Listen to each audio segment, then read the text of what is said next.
This manhwa begins in the sanctioned Madorim, to be precise, in the Taesangjan's tower. Inside, a gray old man called Chopyeonkian, the former Madorin lord, the Lord Taesangram reminisce with his son, Mugang, about the childhood of a woman named Irin. Hearing Irin's name, Mugang answered his father that her sister was intelligent and stubborn. However, she was also strong and exceptionally quick to learn things. And on top of that, she also had a heavenly Yin body. With a celestial Yin body, the innate Yin Qi leads to a significant enhancement in the martial arts cultivation. However, the body's blood vessels will gradually be eroded by the Qi, resulting in the body freezing to death. Knowing this, Chopyeonkian commented that although their view on the matter might be biased, many warriors believe having a Yin body is a blessing from the heavens, but with us, our stance on this issue was that it was just a curse that tore our family apart. Hearing this, Mugang asked his father if he regretted letting Irin leave. Of course I did. It is my only regret. That child requested that she wanted to spend the rest of her life outside of Madorin. And although I granted it, I shouldn't have let her go. I should have brought your sister back with me. When Chopyeonkian heard the news that his daughter was fighting an illness, and even gave birth to a child, he felt an indescribable sense of betrayal as a father. Finally knowing without a doubt about how his father had always felt about this matter, Mugang, as the current lord of Madorim, proceeds to ask Chopyeonkian's permission to make Jin Murin, from the bloodline of the excommunicated Choi Irin, as the next successor. He continued that he recently received a message from Sanction that Jin will be entering Madorin soon. This decision he made was solely for the survival of Madorin, so he pleads with his father to understand. Hearing this made Chopyeonkian smile, wondering how Irin's child, his grandson, grew up. Meanwhile, at Sanction, deep within the small hills near the Yellow River, a loud ramble kept echoing throughout the entire area. Two male figures suddenly crushed through these hills. And as they did, the blue-haired guy of the two, the Dragon King of the Yellow River known as the Fifth King, had his fist casually blocked by his opponent, our protagonist, Jin Murin. Staring at the guy, Jin seemed somewhat annoyed with the Fifth King's relentless onslaught. It was obvious at this point that he had never taken this fight seriously, but the Fifth King on the other hand had. So with his Infinite Dragon's wave palm technique, he aimed and struck in Jin's direction, specifically his face. And for a brief moment it looked like he got Jin. However, Jin had evaded it, and as he looked behind him, he noticed that the attack just now had created a huge circular dented shape in the hills, similar to a crater on the ground. He questioned the Fifth King what his intentions were. Seriously, that move was meant to kill you, and if you are not going to use your internal chi, then the Dragon of the Yellow River will just end you if you're not going to make this fight fun. So with that said, another Infinite Dragon's wave palm technique was aimed at Jin's head. This time, Jin just tilted his head slightly to the side. Seeing his attacks render useless, the Fifth King grinned, asking if Jin was upset. By the looks of it, Jin must have had a pretty crazy master. Jin was silent for a moment, and like reading the Fifth King like an open book, he replied, asking if he was trying to provoke him. If he was, then he should just cut his lost, because that kind of thing doesn't work on him. Oh, and if he really wants him to get serious, then he got something special to show him. Hearing this, the Fifth King couldn't help but smile, showing all his white teeth. Jin tied his hair and told him to watch closely. He then took a stance, moving slowly to build up a slight anticipation. And with his left hand tightly fisted and right moving slowly in a circle, his eyes became completely white as puffs of smoke gradually came out from his mouth. At this point, the Fifth King was invested, although he was clueless as to what technique Jin was about to display. However, to his utter shock, Jin borrowed a playbook from Peter Quill and just gives him the middle finger, and on top of that he was laughing at him like a maniac. The Fifth King lost it and launched at him with his full might, commenting that does Jin honestly think a mere provocative like that would work on someone such as his mighty self? Well, at this point, it's obvious that it had worked very well. Jin continued to laugh at the Fifth King's expense, and immediately as he got near him, Jin counters with the explosive heavenly strike technique. The Fifth King spurts a mouth full of flesh blood upon impact. It was a single punch in the stomach which created shockwaves as the Fifth King was trashed several distance across the area, destroying all the hills in the process. He was genuinely confused whether it was really just one hit. This was ridiculous. Was I just defeated by that brat? Me? One of the world's 10 heavenly martial warriors. So with those thoughts came with a loud slap across the face. Then another as Jin tried to wake up the Fifth King out of his shock. Immediately as he regained consciousness, he told Jin to quit with the slapping cause he wasn't asleep. He could hear him just fine. Oh really? So you mean to tell me you were just sitting here motionless for an entire hour? Confused, the Fifth King asked what Jin meant by that. It seems Jin was messing with him again because it's been only 30 minutes. Suddenly, the Fifth King requested for Jin to kill him. What just happened was a complete humiliation, and he couldn't live with himself knowing this. However, Jin just straight up refused, saying the fight was not to the death, so they will just call it a draw. But the fifth king was adamant on Jin deleting him. Annoyed, Jin brushed the dirt on him, replying that he would spare the fifth king's life for now, but he had one thing to say to him. He was leaving Sanction as of this moment. If for whatever reason, the fifth king come looking for him again, even as seeking for a master, he wouldn't hesitate to end him in the most unimaginable way. Understood? Then, Jin walked back to the fifth king seconds later and delivered yet another slap, questioning why he didn't answer him. After all, disciplining a student was a master's responsibility.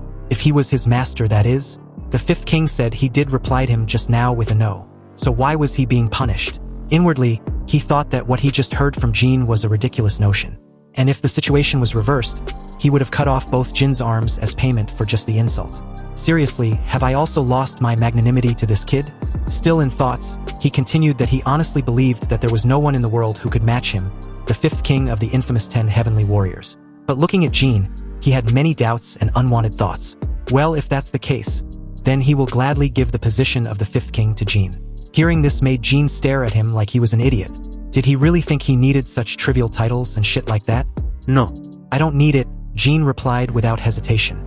However, the fifth king told Jin not to be so modest. He then proceeds to call him young heavenly lord. Jin just ignored him and started to walk away. This idiot was not worth his time anyway. At this moment, the fifth king was convinced about giving the position to Jin even if he refused him. He told Jin that he would take care of it himself. Oh, and you said you were leaving Sanction. So what happens if I want to challenge you again? Where can I find you? This question made Jin pause for a moment, and with a slick tone, he answered that he wasn't necessarily leaving but taking a break. However, you really shouldn't come looking for me. Never, ever, because I'm going to hide away from everything here. He stretched his arms as he continued walking. His last departing words was if the fifth king really had a death wish, then he should ignore his words. On his way, Jin took out a letter, thinking that with what he was holding, he needn't worry about Sanction for a while. His next stop will be Madorim, the place where his mother was born and raised, the place that abandoned his mother and him. And although he was going there to succeed his mother's wishes, he also knew that if he stays in Sanction, he will be one step closer to the Murim Alliance. However, it would be better for everyone, including him, to hide his past as much as possible. Seriously, what a strange world. Who would have thought that a bandit like me would be a prince? So with that, 2 weeks came by just like that, and we were introduced to a house at the outskirts annex in Madorin, where two old guys discussed their encounter with Jin. They agreed on the issue that Jin looked so pretty that they thought he was a young lady. He also had sharp eyes like that of a young lady as well. This matter was so obvious that anyone can tell by just taking a look at Jin. The bald head guy said he heard of the saying that a person's eyes were the window to their soul. So surely, even if Jin's character must resemble that of a lady, specifically like a pure white jade. But before he could finish, he was cut off by the other guy. However, the bald reaffirms that he had no doubts about what he just said. Jin was resting on top of the house, under the shade of the tree near it, smiling. It seems that he heard everything and found it amusing. He then sat up, saying that he finally came to Madorin just like his mother wanted. But he still can't get used to what being a prince is. Isn't that right, Xianjiu? He turned with a bright smile, staring at a young boy who was struggling to climb the house. So as Xianjiu continued to struggle, he was somewhat relieved to have found Jin. Jin told him to stop acting recklessly, and Xianjiu replied that it was okay. He got it under control, however, Jin should just get back down with him. Did he really think he could avoid today's schedule by hiding in a place like this? On their way, Jin piggybacked Xianjiu, questioning why he pushed himself so hard, and Xianjiu replied that he was scared if he didn't. He then thanked Jin for his hard work since dawn. Okay, so what's today's schedule? Well, first is your Murim Studies lectures with Lord Narimwan, then after practicing martial arts, then dinner with Lord Taisangram. At night, you are also required to read the martial arts books, and finally, bedtime. Hearing this made Jin comment on how boring his day will be. Did he come all this way for this? Xianjiu replied that Jin was the only successor of Madorim, so of course he would have to do his duties. That's why he was summoned. What else would he want to see or learn besides that? Jin told the kid that he had a sharp tongue for his age. Anyway, he heard that Madorin was doing okay, but ever since he arrived there, it's been nothing but just a big piece of land, and there aren't many people around. The kid said it may seem that way to Jin, but his mother said there used to be a lot of people in Madorin. However, it looks this way now due to the 8 Blood Kings. Anyway, Jin will hear about everything in details during the lecture soon enough. Xianjiu then jumps off Jin's back and lands on the ground successfully. He then runs off to greet Lord Narimwan, telling him that Jin has arrived. The old man welcomed Jin and told him that there is also warm tea and refreshments. Jin sat down and he was in a hurry to finish the lectures already. The old man saw this and wondered why he was in a hurry. Jin said that it wasn't that he was in a hurry to tend something else, but whether it's this lecture or anything else, he found it boring to death. The old man, Madorin Lord Narimwan, Ju-Rin, laughed when he heard this. Jin really took after his mother because she also disliked lectures as well. But no matter how boring they might be, they were essential knowledge to know if Jin wants to survive in Murim. Jin asked about what topic they were going to do, and Ju-Rin answered that it was about the warriors at the top of Murim, and a warning that he should never fight against any of them because their skills were too powerful. Jin took a bite of his snack and said he doubts he will ever find such people in a place like this, but he will remember what the old guy say anyway. They began and Ju-Rin asked Jin if he knew about the 10 great heavenly warriors. Of course I do. Okay, then recite it. The 10 strongest people in Murim were Yi Huang, then Samj, and finally the 5 kings. The 3 division constitute part of the 10 great heavenly warriors of the world. Other than them, there is also the hero, Shenlong, who defeated the enemy leader in the Great War of the Heavens and saved Murim. Then there is Li So-ryong, but he is on a different level than the 10 great warriors. So with that sums up the 10 of them are called the 10 great heavenly warriors, excluding Shenlong who has reached the heavenly transcendence realm. Ju-Rin took a sip of his warm tea, asking Jin if what he just heard wasn't an interesting story. Jin also took a sip of his own as well, replying that it was a well-known story. Ju-Rin laughed slightly to this and continued that there has been a change of ownership. A new master who had recently taken the place of the 5th king. He is the leader of a big bandit group in Sanction, and he is known as the Faceless King. Jin immediately spurts his tea on Ju-Rin's face. Oh shit, did that idiot really went through with it? He then asked what Ju-Rin meant by what he just said. The old man, clueless about Jin's sudden reaction, continued that the new 5th king is the leader of some bandit group in Sanction. Apart from the Faceless King, some people also call him the Shadow of the 3 heads and 6 arms. Thus, because his movements were so unpredictable, and his exact appearance is unknown. Hence the name Faceless King. He's a crazy bastard who also unified all the major bandit groups in Mount Wumian and became known as the Mountain King. Jin listened with a stunned expression, and as he recalls his interaction with the 5th king, he began to sweat bullets. That Yellow River bastard really gave me the position as the 5th king. The scene shifts to a flashback of the night sky, and under the bright full moon, a young boy warns her little sister to endure the situation they were currently in a little longer. Even if she's scared, she should hold on till the men chasing after them leaves. Puzzled, the girl asked what of her brother, wasn't he going to hide in there with her? The boy replied that he was going to hide somewhere else so her sister shouldn't worry. He then warns her to not come out until the sun arises, to which she agrees. At that moment, the boy heard the shouts of the men chasing them a few distance away, so with a fearful expression, he told her little sister to quickly hide in the cave. And soon after, the sound of his hoarse sounds and breathing, and splashing of mud was heard as he ran desperately for his life. Behind him were 3 men in black outfit with their sword gripped tightly as they closed the distance between them and the boy. With the intent to kill, one of them throws a dagger at the boy, but fortunately for the boy, the dagger missed, slicing a wound on his arm in the process. However, under the intense running and constant attacks, the boy's legs gave out as he crouched down holding his wound tightly. It was evident that he had no more strength to run, so as the men approached his crouching figure from behind, one of the men was shocked that they were about to kill a child. On the other hand, another replied that the child was a spawn of a demon, so their actions were justified. The boy must die. The third agreed with the first, questioned the second if he had forgotten the teachings of the heavenly dragon. They weren't supposed to lay a hand on anyone who had not yet learned martial arts or is a child. However, the second unsheathed his sword, countering that such complacency was what brought disaster upon the world. And due to that, didn't they pay the price for not completely eradicating the 8 Blood Kings 200 years ago? He continued that the first lost his daughter, the second lost his brother, and he lost his entire family. If they don't want a second coming of the 8 Blood Kings, then killing of all the humans in the Hidden Valley was a right way to ensure this. His sword was raised, and was moment away from taking the boy's life when a voice told him to stop. And as he halted his actions, he turned his head curiously to see the source of the voice. It was an old man with a young boy standing on a cliff a few distance away from them. The old man told them that he understand their feelings and fear. However, killing an innocent child wasn't the right way to justify themselves. Hearing this, they questioned the identity of the old man. Was he from the Hidden Valley too? Hidden Valley. No, I'm not. Well, if you aren't, then be on your way.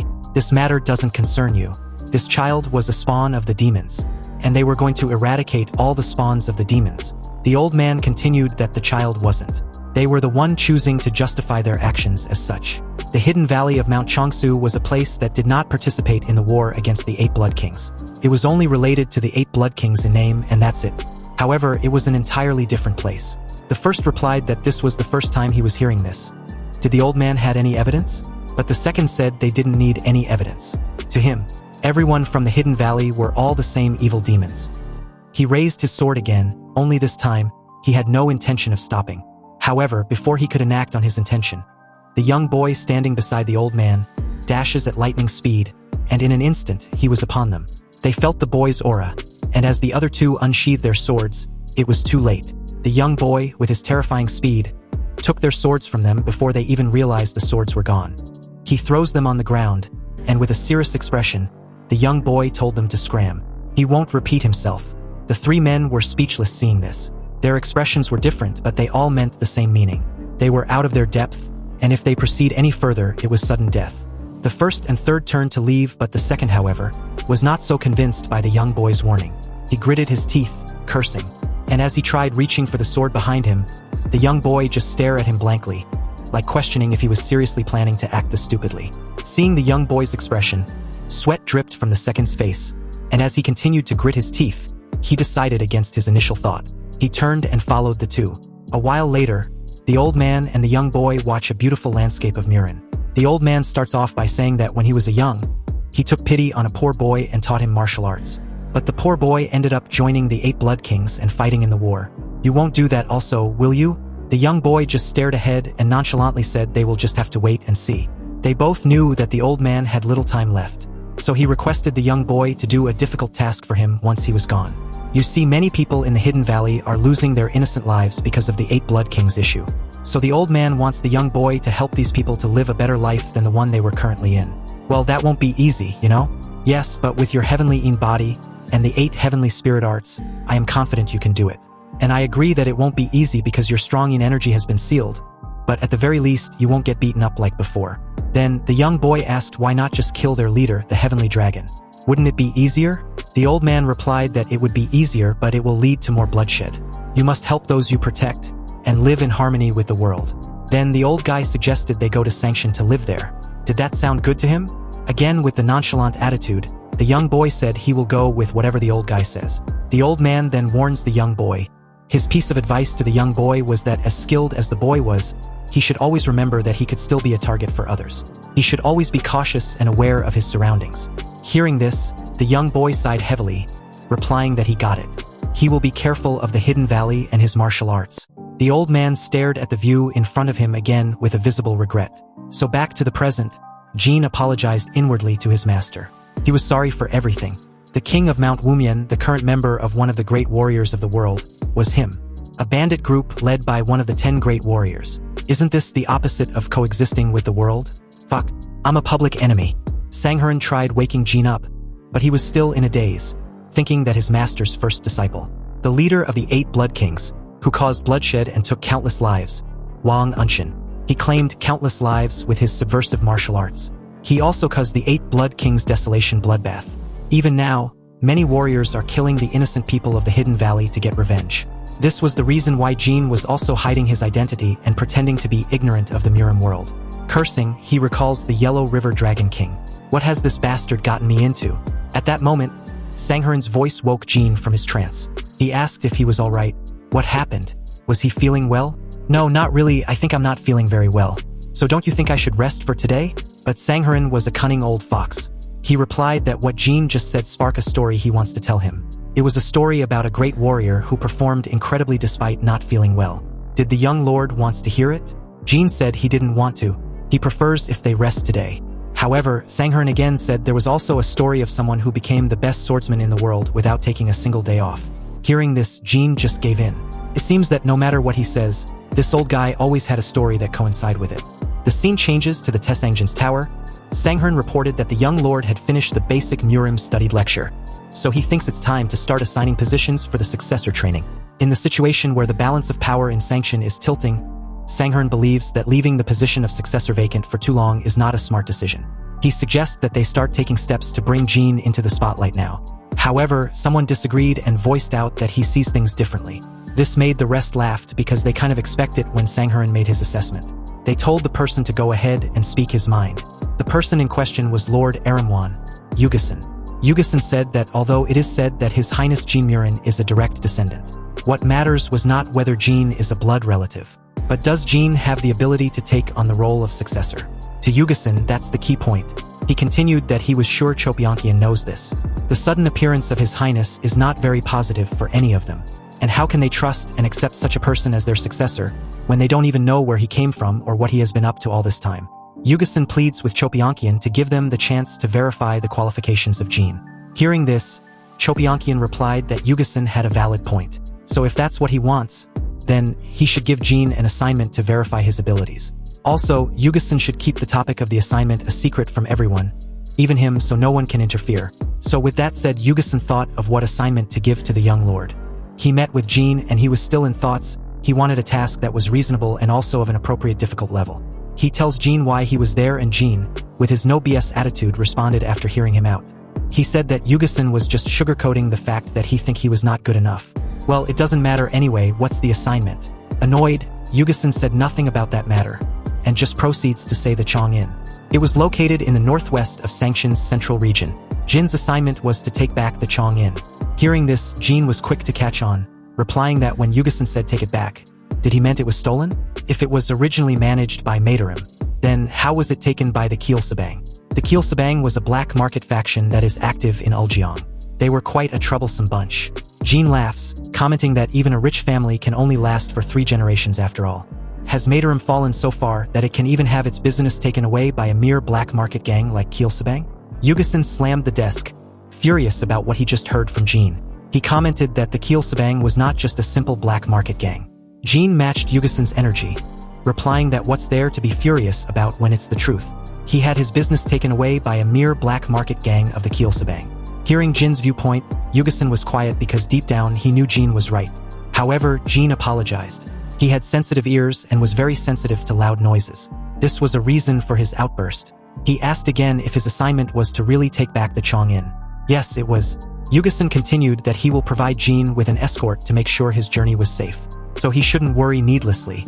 As Jin walks away, he thought of how this situation was ridiculous. Yugasan was just sending someone to observe his actions. Seriously, what's this bastard doing? Was acting all high and mighty a thing of his? Whatever you plan, you won't succeed anyway. Well, since he had taken the assignment, Jin then asked about the deadline. 5 days. I will give you 5 days to complete the task. Inwardly, Yugasan encouraged Jin to give it a try if he thinks he is so tough. Sighing heavily, Jin responded, shocking Yugasan that he knew he would get less than a week. But it didn't matter, he didn't need 5 days anyway. 2.